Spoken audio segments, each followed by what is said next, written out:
যত মেয়ের চরিত্র আজকে নষ্ট হয়ে গিয়েছে তার পেছনে সবচেয়ে বেশি দায়ী তার মা। একজন মা যদি নিজের মেয়েকে মানুষ করতে পারে মানুষের মতো, ওই মেয়েটা টিকটকে গিয়ে নাচতে পারে না।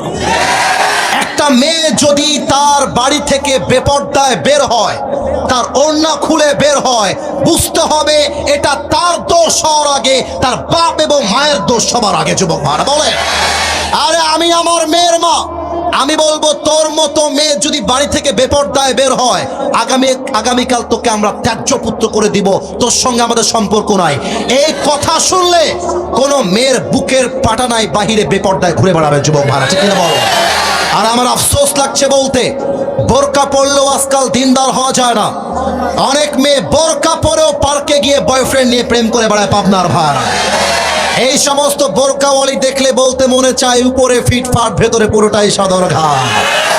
এই জন্য যারা বাবারা এসেছেন, যারা মায়েরা এসেছেন, মাথায় রাখবেন আমার সামনে একটা প্লেট আছে, প্লেটে বিড়ালের খাবার রাখা আছে, মাছ।